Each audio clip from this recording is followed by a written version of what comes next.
یہ بتاتے ہیں کہ ہم نے ایسے ہی کیا کہ امی کی ہدایت کے مطابق ہم نے کھانا بنا کے ایک آدمی کا رکھ دیا ٹیبل پہ اور جا کے سو گئے۔ ان کی جو بہن تھی اس کو بھی سمجھا دیا تھا کہ آپ پریشان نہیں ہو، لہٰذا وہ بھی سو گئی۔ اب یہ بتاتے ہیں کہ جب وہ صبح اٹھی تو اس نے کہا کہ وہی لڑکا میرے خواب میں آیا تھا اور وہ بہت خوش تھا کہ تم لوگوں نے مجھے کھانا دیا، بہت شکریہ تمہارا، اب تم مجھے وہاں سے نکال دو باہر جہاں مجھے دفنایا گیا ہے۔ اب یہ بتاتے ہیں کہ جب ان کی بہن نے یہ بات بتائی تو سارے گھر والے پریشان تھے اور حیران تھے، خاص طور پہ امی زیادہ پریشان تھی۔ تو انہوں نے کہا کہ بھائی یہ اب اس معاملے میں ہم نہیں پڑھ سکتے، یہ یقیناً کسی مرڈر کا یا اس طرح کا کوئی مسئلہ ہے جو وہ بچہ خواب میں آ کے بار بار بتا رہا ہے، لہٰذا بہتر یہ ہے کہ جو گھر ہم نے لیا ہے اس کو ہم بیچ دیتے ہیں اور دوسرے گھر میں شفٹ ہو جاتے ہیں، کیونکہ اب اس قسم کے معاملات اور اس طرح کی چیزوں کو ہم افورڈ نہیں کر سکتے۔ یہ بتاتے ہیں کہ ایسا ہی ہوا کہ ہم نے وہ جو گھر تھا اس کو چینج کیا اور ہم کسی دوسرے گھر میں شفٹ ہو گئے۔ اس کے بعد نہ میری بہن کو، نہ مجھے، نہ میری امی کو، نہ کبھی کوئی عورت نظر آئی، نہ کوئی بچہ نظر آیا، نہ کوئی خواب میں آیا۔ اچھا، اسی طرح کی ایک چھوٹی سی اسٹوری ہے، یہ مس عائشہ نے ہمیں بھیجی ہے اور یہ بتاتی ہیں کہ ان کے جو ماموں تھے انہوں نے ایک دفعہ ایک وین خریدی تھی اور یہ 2011 یا 12 کی بات تھی، اور ان کے جو ماموں تھے وہ وین میں اسکول وغیرہ کے بچوں کو پک کرتے تھے، اس کے بعد پھر جو ہے وہ ایوننگ میں کچھ کوچنگ وغیرہ میں چلایا کرتے تھے، یعنی پک اینڈ ڈراپ کا بیسکلی ان کا کام تھا۔ یہ بتاتی ہیں کہ ان کے جو ماموں تھے وہ یہ بتاتے ہیں کہ اکثر ایسا ہوتا تھا کہ جیسے بچے ہوتے ہیں اسکول کے تو وہ گاڑی میں جو ہے وہ کچرا وغیرہ گرا دیتے ہیں، چیزیں چھوڑ دیتے ہیں، اپنا جھوٹا کھانا چھوڑ دیتے ہیں اور ایسے ہی چلے جاتے ہیں۔ تو اس کے بعد انہوں نے آبزرو کرنا شروع کیا کہ جب ان کے ماموں صاف کرنے کے لیے بعد میں گاڑی کو دیکھتے ہیں تو وہ آلریڈی صاف ہوتی ہے، یعنی ان کو اچھی طرح یاد ہوتا ہے کہ بچوں نے کچرا گرایا تھا، کچرا موجود تھا، اور یہی سوچتے تھے کہ گھر جا کے میں اس کو صاف کر لوں گا اور کلین کر لوں گا۔ لیکن جب بعد میں یہ دیکھتے تھے تو اس کو دیکھنے کے بعد یہ بڑا حیران ہو جاتے تھے کہ وہ خود بخود گاڑی کلین ہو جاتی تھی۔ اچھا، شروع میں تو ان کو لگا کہ شاید ان کا وہم ہے، بچے خود ہی اٹھا کے صاف کر کے چلے آتے ہیں۔ ایک دفعہ انہوں نے سوچا کہ میں خود سے ایکسپیریمنٹ کروں گا اور میں جان بوجھ کے کچھ نہ کچھ اس میں چھوڑوں گا تاکہ پتہ چل سکے کہ گاڑی کوئی صاف کرتا ہے یا میرا وہم ہے۔ اور ایسے ہی ہوا کہ انہوں نے ایک دفعہ 2 چکن کے پیس اور کچھ جو ہے پیزا بچا ہوا تھا ان کے پاس، وہ انہوں نے جان بوجھ کے گاڑی میں پیچھے کی طرف پھینک دیا اور یہ گھر جا کے سو گئے۔ اب یہ بتاتے ہیں کہ صبح جب اٹھے اور صبح اٹھنے کے بعد جب انہوں نے گاڑی کو دیکھا تو وہ پوری صاف ستھری تھی، کلیئر تھی۔ یہ دیکھ کے ان کے ماموں بڑے حیران ہوئے، ان کو یقین ہو چلا کہ کوئی نہ کوئی اینٹیٹی ہے جو گاڑی کے پیچھے موجود ہے، جو عام طور پہ آپ نے سنا نہیں ہوگا کبھی اس طرح کا۔ لہٰذا انہوں نے جو قریبی مسجد تھی ادھر امام صاحب سے رابطہ کیا، ان کو بتایا کہ بھائی میری گاڑی میں مجھے اس طرح فیل ہوتا ہے کہ جیسے کوئی موجود ہے، کیونکہ اکثر ایسا ہوتا ہے کہ ڈرائیور حضرات ہوتے ہیں آپس میں ایک دوسرے کی گاڑی استعمال کر لیتے ہیں، یا کوئی کام ہوتا ہے تو ایک دوسرے کی گاڑی لے لیتے ہیں۔ تو جب بھی انہوں نے کسی کو گاڑی دینے کی کوشش بھی کی تو نہ وہ اس سے سٹارٹ ہوتی تھی، نہ کوئی دوسرا ڈرائیور اس کو چلا پاتا تھا۔ اب یہ جو امام صاحب تھے انہوں نے بغور جائزہ لیا گاڑی کا، چیک کیا، اور اس کو چیک کرنے کے بعد انہوں نے بتایا کہ بھائی اس گاڑی کے اندر کوئی ایک بزرگ ہیں جو رہا کرتے ہیں، اور جب بھی بچے کچرا وغیرہ کر کے یہاں سے جاتے ہیں یا گندگی پھیلا کے جاتے ہیں تو اس کی صفائی وہ خود ہی کر دیا کرتے ہیں، کیونکہ ان کو گندگی پسند نہیں ہے۔ لہٰذا تم بھی کوشش کرو کہ جب بھی تم گاڑی استعمال کرو تو اس کے بعد اس کی صفائی کا خیال رکھو اور پریشان نہیں ہو۔ جو بھی اینٹیٹی یہاں پہ موجود ہے وہ بڑی پازیٹیو ہے، مثبت ہے، اور اس سے تمہیں فائدہ ہی ہوگا انشاءاللہ۔ اور ایسے ہی ہوا کہ کافی عرصے تک ان کے جو ماموں تھے انہوں نے اس گاڑی کو اپنے پاس رکھا، اور جب تک وہ گاڑی ان کے پاس موجود رہی اس دورانیے میں ان کا کاروبار بھی گرو کرتا رہا، یہ آگے کی طرف بڑھتے گئے، اور ان کی جو ایک گاڑی تھی اس سے ان کی 7 گاڑیاں ہو گئیں، اور یہ ہمیشہ کامیاب ہوتے رہے۔ تو اسی طرح بہت سارے واقعات ہیں جو آپ کی زندگی میں پیش آیا کرتے ہیں، جن پہ بلیو کرنا عام طور پہ ممکن نہیں ہوتا۔ اچھا گائز، آج کی جو تیسری اسٹوری ہے یہ بہت ہی انٹرسٹنگ اسٹوری ہے۔ یہ ایک ہماری بہت پرانی لسنر ہیں، بہت اچھی، بہت سپورٹیو خاتون ہیں، اور وہ شروع سے ہمیں سپورٹ کرتی ہیں، اور انہوں نے بہت اچھا رول پلے کیا ہے ہمیں سپورٹ کرنے میں۔ ان کی اسٹوری جو ہے بڑی انٹرسٹنگ اسٹوری ہے، اور وہ نہیں چاہتی کہ میں ان کا نام لوں، تو لہٰذا ان کی اسٹوری کی طرف ہم چلتے ہیں۔ یہ بتاتی ہیں کہ ان کا جو تعلق ہے وہ انڈیا سے ہے، اور انڈیا میں جو ہے ایک مدھیہ پردیش جگہ ہے، اور مدھیہ پردیش کے اندر ایک بھوپال شہر ہے، تو یہ وہاں رہا کرتی ہیں اور یہ بہت عرصے سے وہاں پہ مقیم ہیں۔ یہ بتاتی ہیں کہ ان کے ساتھ ان کی والدہ موجود ہوتی ہیں، اور ان کا جو روم ہے یہ اپنی والدہ کے ساتھ شیئر کیا کرتی ہیں۔ اب ان کا بیسکلی ایک اپارٹمنٹ ہے جو کہ گراؤنڈ فلور پہ موجود ہے۔ یہ واقعہ جو ان کے ساتھ پیش آیا، یہ کرونا جب شروع ہوا تھا، نیا کرونا آیا تھا 2019 میں، تو اس وقت یہ واقعہ پیش آیا تھا۔ یہ بتاتی ہیں کہ ان کا جو روم ہے اس کا اسٹرکچر اس طرح سے ہے کہ ایک تو وہ گراؤنڈ فلور پہ ان کا اپارٹمنٹ موجود ہے، دوسری چیز یہ ہے کہ جو ان کا روم ہے وہاں پہ ایک بیڈ لگا ہوا ہے جو ونڈو کے ساتھ ہے، اور یہ اسی بیڈ کو اپنی مدر کے ساتھ شیئر کیا کرتی ہیں۔ اچھا، ساتھ ساتھ یہ بتاتی ہیں کہ رات میں جب ٹائم ہوتا ہے سونے کا تو ہم وہ جو ونڈو ہے اس کو بند کر دیتے ہیں، اور ونڈو کے ساتھ ہی ایک کولر موجود ہے، اور کبھی کبھی ایسا ہوتا ہے کہ جیسے بارش ہوتی ہے تو جب وہ بارش ہوتی ہے تو کولر پہ پانی گرتا ہے اور اس کی آواز سے ان کو پتہ چل جاتا ہے کہ بارش ہو رہی ہے۔ یہ اسی طرح کے دن تھے، بارشوں کے دن تھے، کورونا کا سلسلہ چل رہا تھا، اور یہ لوگ اسی طرح رات میں سونے کی تیاری کر رہے تھے اور سو چکے تھے۔ اچھا، یہ بتاتی ہیں رات کے 3-4 بجے کے درمیان کا ٹائم تھا، اور ان کو ایسا احساس ہوا جیسے پانی کے گرنے کی آواز آتی ہے، ٹھپ ٹھپ ٹھپ اس طرح کر کے پانی کی آواز آنے لگی۔ پہلے تو ان کو لگا کہ بارش ہو رہی ہے، یہ اٹھیں، انہوں نے تھوڑا سا ایسی ادھر ادھر نظر ماری، اس کے بعد یہ دوبارہ لیٹ گئیں اور انہوں نے سوچا کہ بارش ہو رہی ہے، میں دوبارہ سو جاتی ہوں۔ یہ بتاتی ہیں کہ تھوڑی دیر ہی ہوئی تھی میری آنکھ لگے ہوئے کہ دوبارہ سے مجھے اس طرح کی آواز آنے لگی جیسے پانی گر رہا ہے، اور باقاعدہ اب احساس ہونے لگا کہ کوئی بہت زور سے یا تو بجا رہا ہے یا پانی اتنی زور سے گر رہا ہے کہ اب نیند نہیں آ سکے گی۔ انہوں نے کافی غور کے بعد اٹھنے کا فیصلہ کیا، یہ اٹھیں، اٹھ کے انہوں نے جا کے وہاں پہ دیکھا، پردہ ہٹایا اور چیک کیا تو وہاں پہ بارش نہیں ہو رہی تھی، لیکن مسلسل ان کو اس طرح کی آواز آ رہی تھی۔ اور اسی دورانی میں جب وہ پردہ ہٹا کے جھانک رہی تھیں، باہر کی طرف دیکھ رہی تھیں، تو پھر دوبارہ سے ٹھپ ٹھپ کر کے اس طرح آواز آنا شروع ہوئی۔ اب شور اس قدر بڑھ چکا تھا کہ جو ان کی مدر سو رہی تھیں ان کی بھی آنکھ کھل گئی، اور جب وہ اٹھیں اور پوچھنے لگیں کہ یہ آواز کہاں سے آ رہی ہے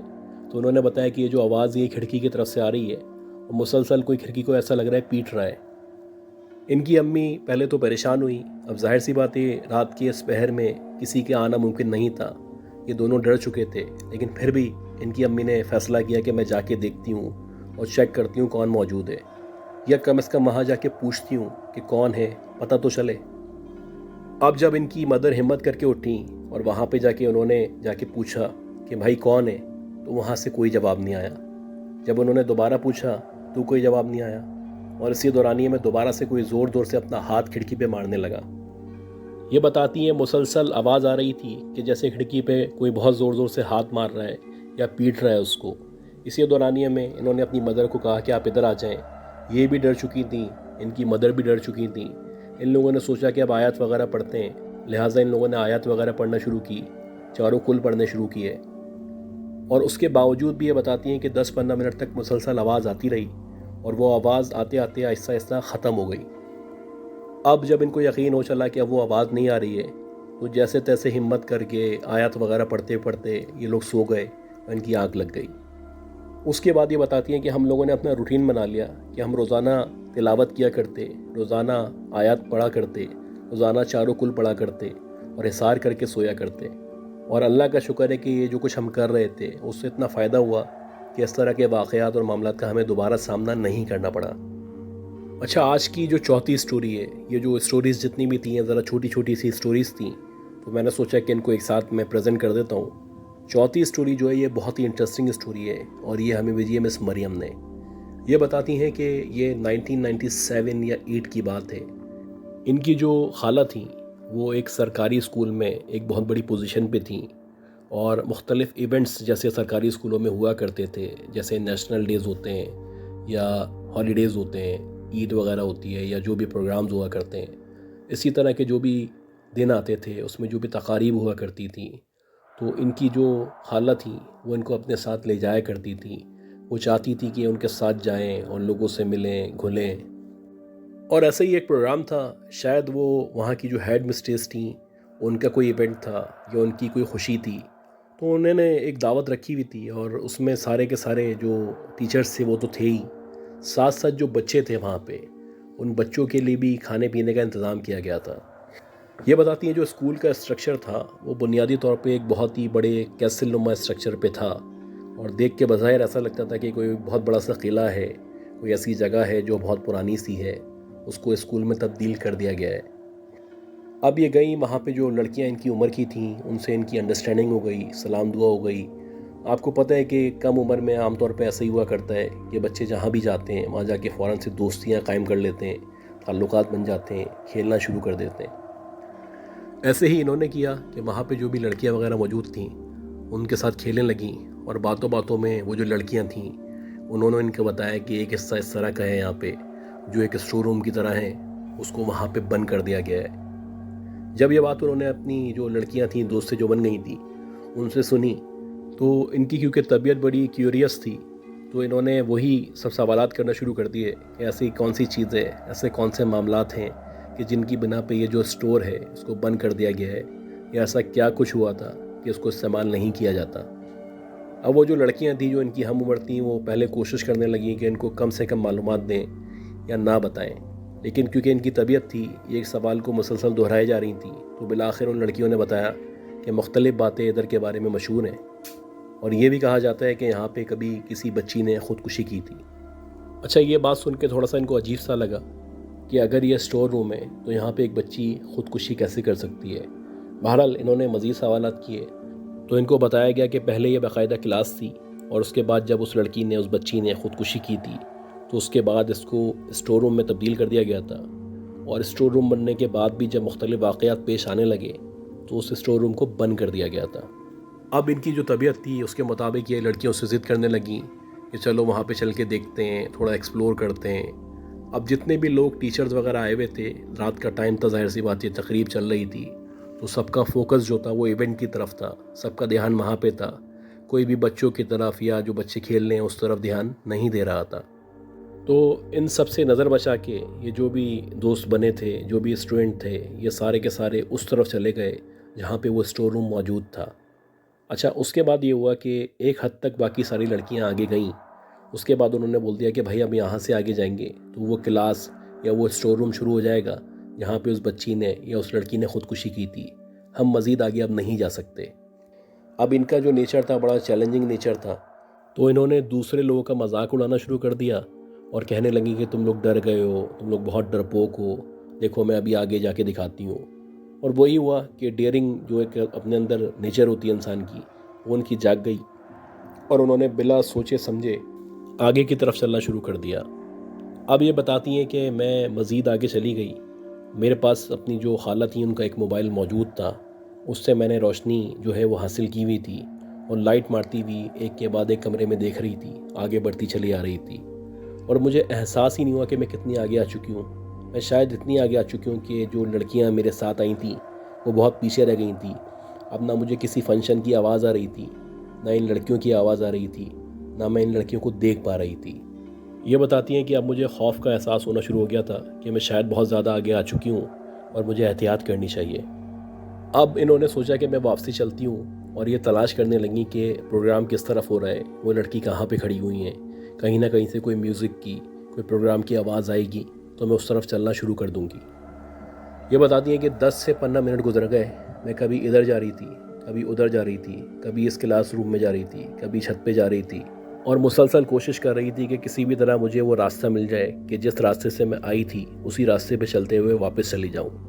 لیکن میں بڑی کوشش کرنے کے باوجود بھی وہ راستہ ڈھونڈ نہیں پا رہی تھی۔ اب مجھے آہستہ آہستہ ڈر لگنا شروع ہو گیا تھا، اور اب محسوس ہو رہا تھا کہ میرے سراؤنڈڈ ایریا میں کوئی موجود ہے،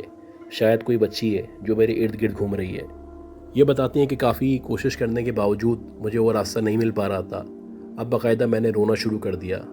اور روتے روتے میں چیخنا شروع ہو گئی اور زور زور سے اپنی خالہ کا نام لے کے پکارنے لگی۔ اسی طرح دوسری طرف تھا کہ وہ جو لڑکیاں تھیں وہ یہ کہتی ہیں کہ میں دیکھتے ہی دیکھتے ان کے سامنے غائب ہو گئی تھی، تو وہ اس طرف رو رہی تھیں، پریشان ہو رہی تھیں کہ یہ باہر کیوں نہیں آ رہی ہے، یہ اندر اتنا لمبا کیوں چلی گئی ہے، ایسی کیا بات ہے کہ یہ واپس نہیں آ پا رہی۔ اب جب پانی سر سے اونچا ہو چکا اور حالت خراب ہونا شروع ہو گئی تو اب مجھے احساس ہو گیا کہ میں چیلنج کے چکر میں کتنی بڑی غلطی کر چکی ہوں، اور میں نے اللہ سے معافی مانگنا شروع کی۔ جو بھی آیات وغیرہ مجھے آتی تھیں وہ مسلسل میں نے پڑھنا شروع کی، اور میں زور زور سے آیت الکرسی پڑھنے لگی اور کوشش کرنے لگی کہ کسی بھی طرح مجھے وہ راستہ مل جائے کہ جس راستے سے گزرتی ہوئی میں اسکول سے باہر نکل سکوں، اس پروگرام میں آ سکوں جہاں پہ میں آئی تھی، ان لڑکیوں کو تلاش کر سکوں جن کے ساتھ میں آئی تھی۔ دوسری طرف جو ان کی خالہ تھیں اور باقی ٹیچرز تھیں وہ ان کو تلاش کر رہے تھے۔ خیر، یہ بتاتی ہیں کہ تقریباً آدھا گھنٹہ لگا، اس کے بعد بالآخر مجھے ایک راستہ نظر آیا۔ وہاں سے میں جب چلنا شروع ہوئی تو وہ راستہ باہر کی طرف نکل گیا،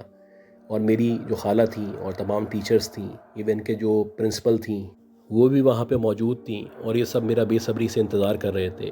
جیسے ہی خالہ نے مجھے دیکھا تو انہوں نے بھاگ کے مجھے جلدی سے گلے لگا لیا اور رونے لگیں، اور اس کے بعد وہ مجھے لے کے گئیں تو انہوں نے توبہ کر لی کہ وہ آج کے بعد مجھے کبھی اس اسکول میں یہاں پہ لے کے نہیں آئیں گی۔ خیر، ان کی کہانی بتانے کا مقصد یہ ہے کہ انسان کو کبھی کبھی ایسے اقدامات سے پرہیز کرنا چاہیے جو اس کے لیے باعث نقصان ہوتے ہیں، جو اس کو نقصان پہنچا سکتے ہیں، یا جو اس کے لیے اذیت اور ہزیمت کا باعث ہوتے ہیں۔ تو گائز، امید کرتا ہوں آپ کو یہ چاروں اسٹوریز پسند آئی ہوں گی۔ اگر آپ کو یہ اسٹوریز پسند آئی ہیں تو پلیز میرے چینل کو لائک کریں، سبسکرائب کریں اور شیئر کریں، اور دعا کریں کہ اللہ ہم سب کو صحت دے، زندگی دے، کامیابی دے۔ اپنا خیال رکھیے گا۔ اللہ حافظ۔